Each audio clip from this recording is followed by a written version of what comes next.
Tired of tempestuous, egocentric superstars? You're about to get a break. In this lecture, I'm turning first to our third High Renaissance superstar, Raphael Sanzio da Urbino. He was, according to numerous testimonies by contemporaries, a genuinely nice guy. Although he died young, at 37, Raphael left a large body of work.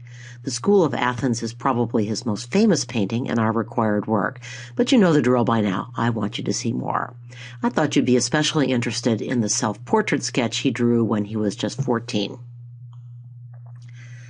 Raphael was born and raised in Urbino under the reign of its warrior humanist duke, pictured above in a famous double portrait by an early Renaissance master whom, alas, we are otherwise passing over.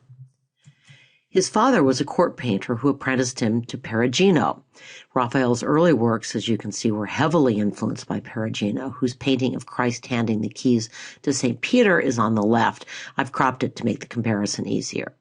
The similarities between the two paintings are pretty obvious, but what big difference do you notice? Raphael's painting has stronger colors and more distinct faces because he was painting in oil, not tempera. Light, bright colors tended to work better with fresco and with tempera, while one of the many advantages of oil was that layers of paint and glazes permitted deeper tones. Remember that the Italians are coming to know the great oil paintings of the Northern Renaissance, especially Jan van Eyck's. In his early 20s, Raphael left Urbino for Florence, and this painting dates from that period. Among Raphael's many admirable character traits was that he admired and happily borrowed from other great artists. You wouldn't catch Raphael trying to stick Michelangelo's David in a dark corner. And indeed, one reason why Michelangelo resented Raphael is that almost everyone liked Raphael better. So, which artist is Raphael channeling here? If you guessed Leonardo da Vinci, you're right. Notice the pyramidal composition and the setting of the Madonna in a beautiful landscape without halos or thrones. We also see chiaroscuro and even a hint of sfumato in the slightly blurred outlines. But Raphael's Madonnas, and he painted a lot of them, are sweeter and a little less mysterious than Leonardo's, and his setting is the gentler, less dramatic, and less fantastical landscape of his native Umbria. Here's a later Madonna painted toward the end of Raphael's sadly short life, when the painter had moved to Rome and gained Pope Julius II sponsorship. The kneeling saint, the early Christian Saint Sixtus, actually has the face of Julius II. Note the mystical setting and the greater three-dimensional bulk of the figures. But once again, Raphael is employing that highly stable triangular or pyramidal composition. I just note that the triangle also had theological significance because it referred back to the Trinity. The little angels on the bottom of that painting have become famous images, but again, they show Raphael's remarkable talent for capturing individual expression, and of course, they're very cute. So here are two Raphael portraits, and I actually love him as a portraitist. The portrait on the left is Castiglione, author of a famous book, The Courtier, which described the ideal Renaissance gentleman and was very influential. He and Raphael knew each other. I love the piercing eyes, the exquisitely rendered textures of the cloth. Raphael was paying attention to what painters were up to in Flanders. I included the portrait of a woman because Raphael, unlike our previous two superstars, preferred women to men in his personal life, and I think he paints women with great sensitivity and affection. So here's another late work by Raphael. So what developments do you see in Raphael's work? The composition is still pyramidal, especially Galatea's body, but there is much more movement here, especially when you compare it to the earlier Madonna in the Meadow. So which painter is Raphael channeling now?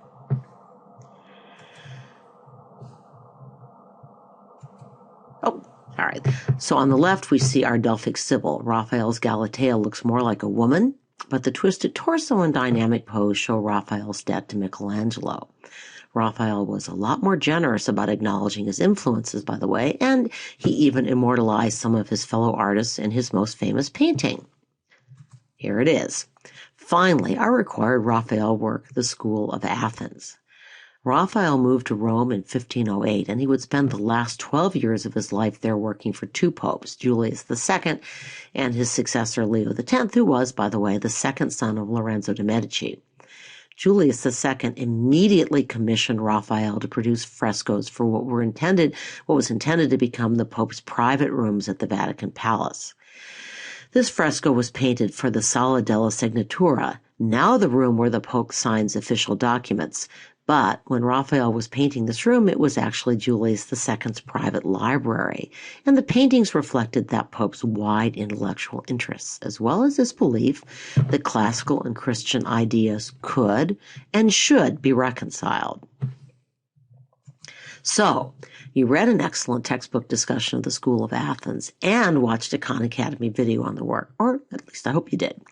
But one danger of this laser-like focus on the philosophy fresco, it's easy to forget that it was just one of 4 paintings in Pope Julius's library. He also commissioned frescoes portraying poetry, jurisprudence, or law and theology. Binding these together was the theme of wisdom, which Pope Julius II saw as emanating from all of these sources. So let's watch a video clip that talks about the theology panel. That was the first one that Raphael painted, and then we'll go back to the School of Athens. Well, I thought the same video presented an interesting analysis of the School of Athens and provided somewhat different information than the textbook or Khan Academy video. This is going to be the main discussion of this work today, so don't tune out, okay? I'll just quickly recap a few points. One of the many reasons why art historians love this painting is they get to play Spot the Famous Guy. Here are a few famous contemporaries of Raphael masquerading as Greek sages. And here in the middle is Raphael himself. Sorry, I should have found a better image for that. As your textbook notes, Plato is pointing to the heavens, reflecting his more abstract concerns, while Aristotle, more grounded in the world, is pointing to the earth. The red of Plato's tunic symbolizes fire, which rises up. The brown symbolizes earth. And here we get some sense of the entire room, and again, the range of the Pope's intellectual interests. Now that we've sped through Raphael, we're going to really speed through Venice. So Venice is different from the rest of Italy. During the Middle Ages and into the Renaissance, its fortunes were built on maritime trade with the East, and Venice's ties to Byzantium were stronger than anywhere else in Italy. Venetians of the upper classes did not attend humanist academies. They went off to sea as boys. As a result, the interests of the ruling class tended to be less intellectual, more focused on nature, and perhaps a little more sensual as well. But above all, Venice was and is a city bathed in light. Light bouncing off its canals, light reflecting from the mosaics that decorated its Byzantine-style churches, including St. Mark's, and light shining through its most famous product, which was glass. So no, this is not a Renaissance painting. It's an Impressionist painting of Venice by Monet, but I like it because it captures Venice's extraordinary light. And okay, I couldn't resist. Here's another Monet, this time a sunset. So let's turn to today's second video for a discussion of Venice and its art.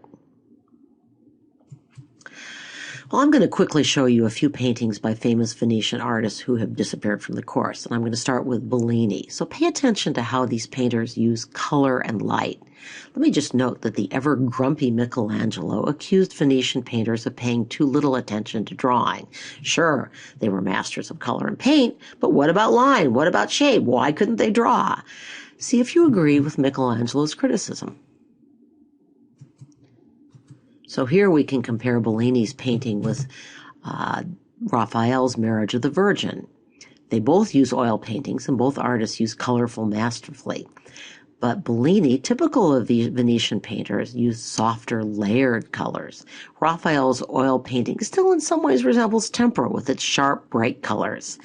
Like Van Eyck and Leonardo, the Venetians explored the potential of oil paint for producing more subtle gradations of color. Notice, too, the much more powerful role played by light in the Bellini painting. The two saints in the foreground, St. Peter and St. Jerome, are cast into shadow. The Virgin and Child are bathed in a light that actually seems to be coming from a real source. We will see much more of this when we get to Baroque art. With this painting by Giorgione, we again see that subtle gradation of colors and the play of light and shadow, but this painting also represents another important aspect of Venetian art. I've already said the Venetians were less focused on the intellect, more focused on the senses. Nature played a more central role in many Venetian paintings. Here's what is called a pastoral mood. There's a romantic, sentimental feel to this that, to my mind, recalls Botticelli, but with softer lines and colors. By the way, this painting's juxtaposition of nude females and clothed men would be copied by many later artists, which is one reason I'm showing it to you. So Titian is the last of our superstars, but since I'm running out of time, he is not going to get the attention he deserves.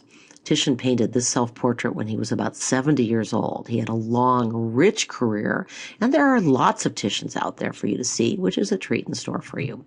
Titian began his artistic career apprenticed to a mosaicist, and that may contribute to his use of reflective light, but then he went on to work for Bellini. Eventually, he became the most sought-after painter in Europe. He worked for kings, for emperors throughout Europe, and, of course, for popes. So this masterwork was actually Titian's first major composition. The brilliant light shows Titian's mosaic past and also the Venetians' debt to Byzantine art, but the combination of stability and movement is characteristic of the High Renaissance, especially Michelangelo. Again, you see the strong colors, the vibrant light of Venetian painting combined with Titian's superb skills as a portraitist. To my mind, this is one of the most beautiful and human Marys in Italian art. Notice, too, the foreshortening of God the Father. Titian had learned from his fellow Italian masters.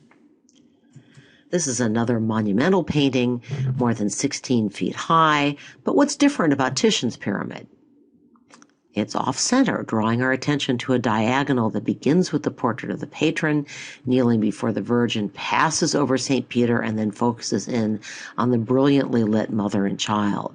The perspective is also off-center. If we followed the orthogonal lines of the steps, they'd actually intersect at a vanishing point to the left of the canvas, and this is quite different from other earlier Renaissance works, such as Masaccio's Tribute Money or Leonardo's Last Supper, in which the vanishing point lies at the center of the painting, in an area of primary visual importance. Titian was not afraid to play around with perspective and point of view. Titian also loved to paint pastoral scenes and mythological scenes. This painting combines the two. It's based on a Greek myth. Jupiter falls in love with the princess Europa. He takes on the form of a beautiful white bull, persuades the girl to climb up on his back. As soon as she does, he makes for the sea and takes her off to Crete, where, well, you can figure out the rest. The result was King Midas and the birth of European civilization, and the continent, in fact, was named after this princess. But the reason I included this painting was that I found this juxtaposition on the internet. On the right, we see a close-up of the section of Europa's clothing that's marked out by the triangle on the left. This gives us an opportunity to observe Titian's brushstrokes. It's harder to identify brushstrokes than, say, a painting by Van Eyck. They're small, meticulous, well-blended, and really largely hidden. The term art critics use for this kind of brushstroke is tight. Titian employed looser brushstrokes, often large swaths of paint that can be readily identified. The term art critics use for this is loose brushstrokes, and we'll see a lot more of this in our next unit. Okay, on to our required work. I borrowed the slide, and when I tried to make it more readable, I just got messed up, so let's live with it. As the diagrams indicate, this painting has an interesting composition, an inverted pyramid. Oops, there we go. Sorry about that. With diagonals that are connected both by line and by color. Notice how the two smaller figures on the right balance the reclining nude, as do the red of her cushion and her serving woman's hair. Remember, too, that red and green are complementary colors that draw the eye. Sorry, that got a little messed up.